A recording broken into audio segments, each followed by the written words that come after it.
Greetings, happy Monday night and all of that. I'm reviewing the last two games of the day. Already reviewed the first three. So we've got 7 games tomorrow. Not bad for a Tuesday. Then we got 6 games on Wednesday. Nice, evenly paced out week we have coming up as we get closer to the trade deadline. And of course, there's news that came out when the Canucks made that trade. I will be reporting that in tomorrow's news of the day. We'll see if any trades occur between now and then. I'm thinking maybe. Who knows? All right. First up, we've got the Washington Capitals in against Vegas. And the Ovechkin watch is getting, well, tedious. And I don't know how Ovechkin feels about it, but it has to be tough on some level. Because now he's gone through 5 games without a point. So that is highly unusual for Alex Ovechkin. Now, in this game, early on, Nick Holden gets a goal from Carrier and Nosek at 3 minutes and 43 seconds. So Vegas jumps on it. And Vegas was very strong right out of the gate. Carlson shot wide. The Caps were under siege early on in this game. Holtby looked pretty sharp, but the team in front of him started out kind of flat. Now, so this is the part where they're playing Holtby a lot, and I could say, well, where's Samsonov? But I'm not going to, because I don't think their struggles have anything to do with who's in net. I think there's something going on with this team. Fleury looked pretty good in the first half as well. So second half, things start to even up in terms of shots. But Smith would score from Marchessault at 17-17. And then shortly after that, Hathaway gets a really good chance. And Fleury with the robbery on that. So it's 2-0 Vegas after 1. And for Capitals fans, this had to have that sinking feeling right out of the gate. Second period, Vegas looked pretty good early. Holtby, steady, still steady. This could have got really ugly, and it didn't. Oshie to Vrana near miss, and this is right around where I thought, Oshie's been the best guy on the ice for the Washington Capitals so far tonight. No points for Ovechkin in 4 games. They talk about it. I think it's affecting the team. I do. I think that we've got to get Ovechkin to 700 or, the Ovechkin watch. It feels like it's affecting the players. I don't have empirical evidence of this. I just have to look at how much they're struggling right now. And Ovechkin's tied to it, and it's an issue. The Caps get a power play. They don't score on it. Vegas would actually end up getting a goal. Pacioretty from Carlson at 14:06. And the Caps at that stage, it felt like they didn't have any momentum. They didn't have the energy level. It wasn't there. Not a great second period for Washington, and Holtby's kind of an island, a man on himself there. Third period, you guys know what I mean. Onto his doesn't matter. Third period, play started in the Caps' end. Vegas ends up with a power play, and that would be their second of the game. Orlov had some pressure that then caused a power play for the Capitals. Now, the Caps took another penalty, so that's your second and final power play for the Vegas Golden Knights. That's right, the first power play was that one early on, and then they get another one. Wilson missed a prime chance. Tom Wilson almost had a goal tonight. Almost don't really count for much. And then Fleury denied Ovechkin of $6.99. Ovechkin had a really nice shot, and Fleury said, yeah, no, it's not happening, not on my watch. As every announcer of a team that Washington's played has said, oh, we'd love to see Ovechkin get 700, just not against the team we're cheering for here. Oshie would break the goose egg at 8:47 from Orlov and Vrana. So that takes away the air of invincibility around Fleury. The Caps get another power play, and they score on it. Less than 2 minutes later, Oshie gets his second from Vrana and Carlson. And Oshie, who'd been the best player for the Capitals the whole game, absolutely totally deserved both goals. I thought he kind of put the team on his back a little bit there.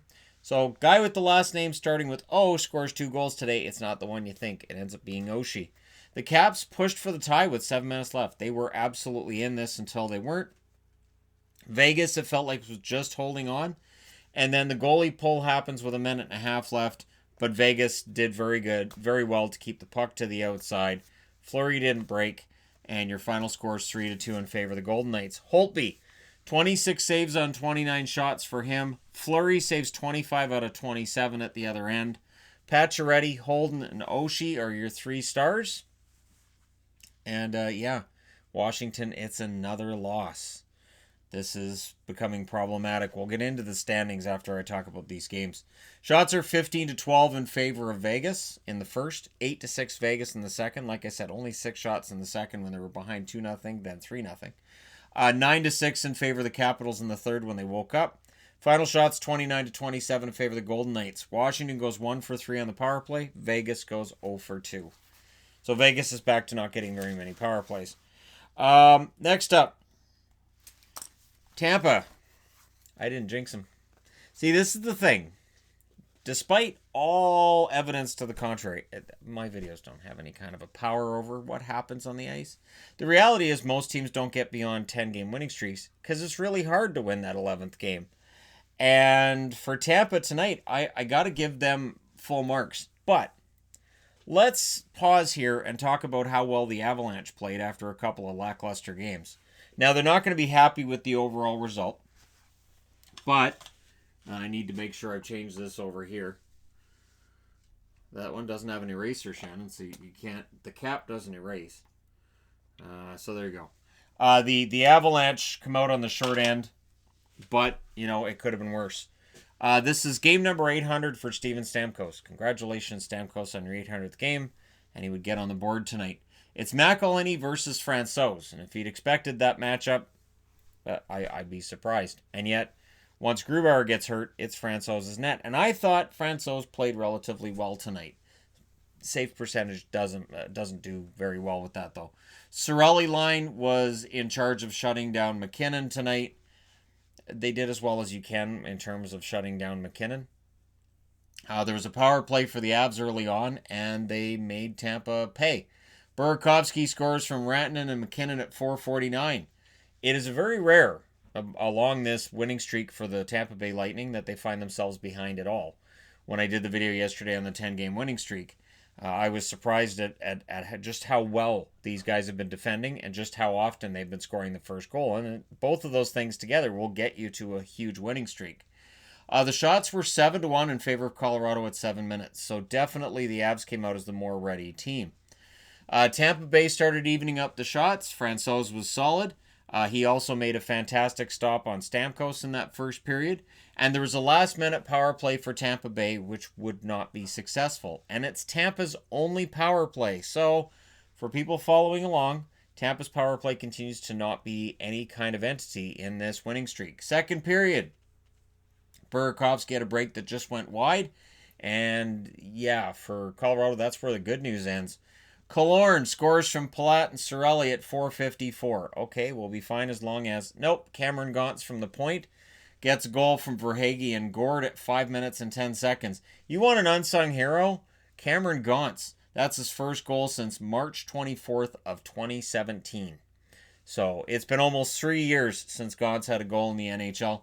I think Tampa should go out and get his brother who's playing in Boston's minor league system, see if they can get him up. Brendan Gauntz has had 4 points in his last 4 NHL games, so clearly, right? So the Avs get a power play. They don't score on that. And then Stamkos would get a third goal of the period for Tampa from Point and Shattenkirk at 13:43. So all bad news for Colorado from there. And then the news changes back to some good news for Colorado. There was some shot blocking going on by the Bolts. They were doing a good job of keeping Colorado out. And considering Colorado, you've got the mountain air and it's it's thin oxygen at mile high and all. Tampa was pretty good with that. They were pretty fresh. But McKinnon would score from Landeskog and Johnson at 18:26. So that makes it 3-2. And then Tampa Bay, before the period was over, they pushed to try to answer that with a goal of their own. They don't. We go into the third. Zadorov and Maroon kind of had a falling out there. Third period got kind of ugly between these teams. The shots were 5-2 in favor of Tampa at 7 minutes. And then McElhinney gets wiped out. And a scrum started from that. Comfort's going through the crease. We can discuss whether or not Comfort goes through on his own or he gets pushed in by a Tampa defender.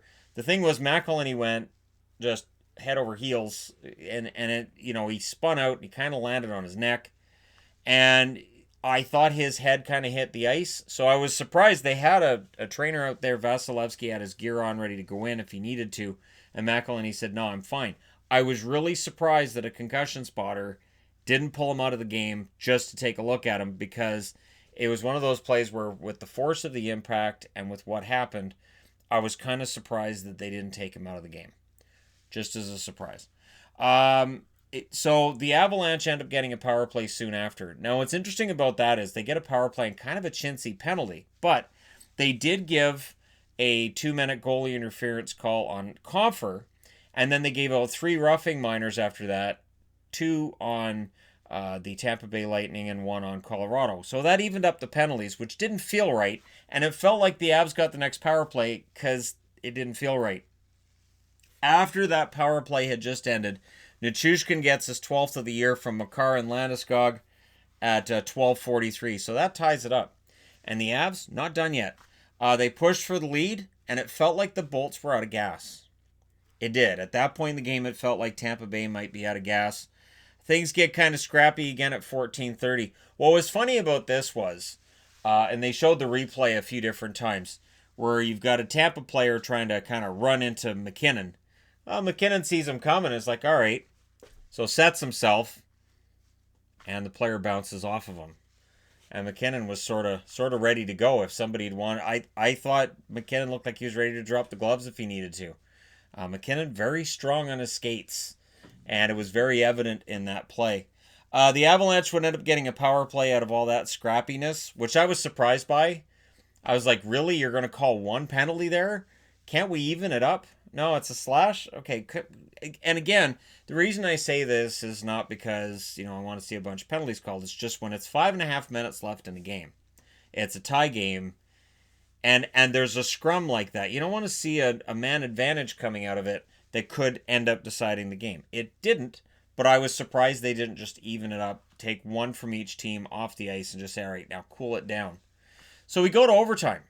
Yeah, overtime. And this felt like a playoff game at this stage, and it felt like these two teams, not big fans of one another. Francouz stopped Kucherov. McElhinney then denied Girard twice.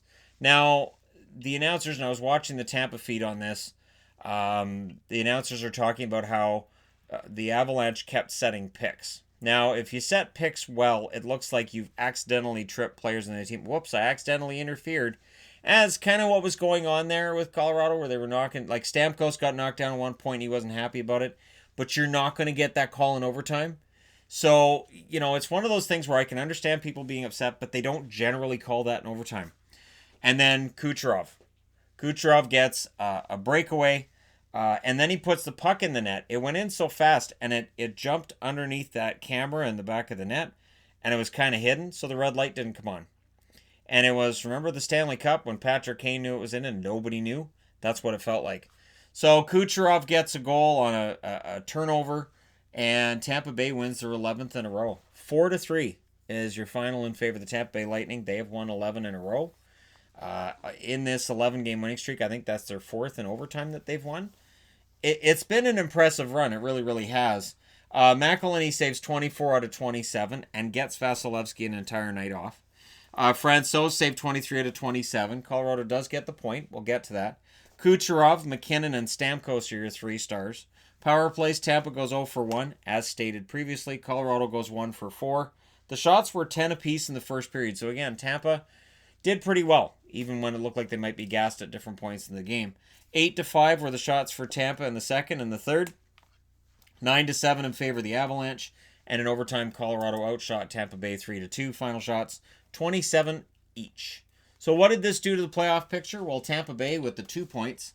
In 60 games, they're 1 point back of Boston. They've played the exact same number of games. So what you'll notice is, now on the standings board, I've got the games numbers here.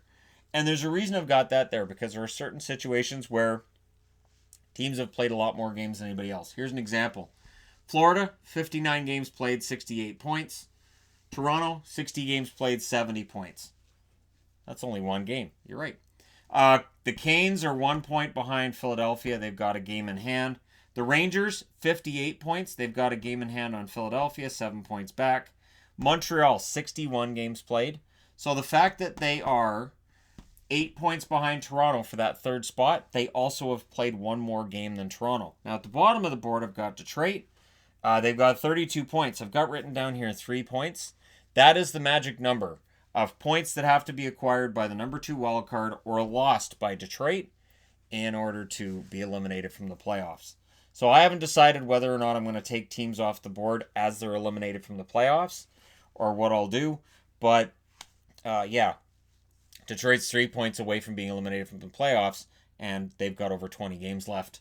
On the Western side of things, what changed? Well, Colorado gets to 73 points. They've played 58 games. They've got a game in hand on both Dallas and St. Louis. If they'd won tonight, then with that game in hand, they would have moved up to first place and bumped St. Louis out for the first time in a long time.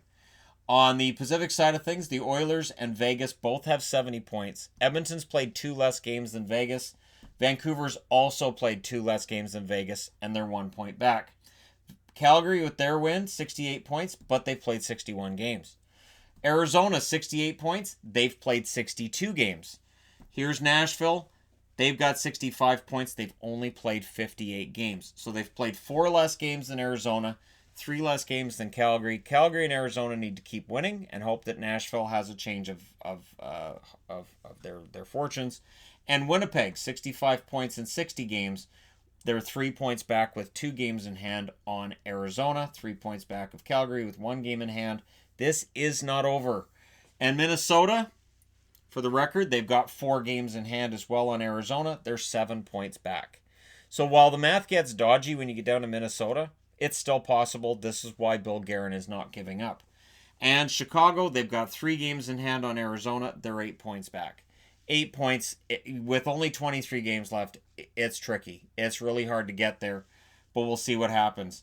Now, for Caps fans, the bad news is they've got to play on the road in Pittsburgh 2 more times, and they've now played 2 more games in Pittsburgh, who are only 1 point back. Pittsburgh should pass Washington pretty quick here, and we'll see what happens with the Caps. But the Caps get a couple of days off that they need. They need to figure out what's going on and nail this down because they're in some trouble. All right. Let me know your thoughts in the comment section below. As always, don't forget to hit like and subscribe if you're browsing your way through. You just happened upon this video. Thank you guys so much for all your support and for watching. I will talk to you again soon.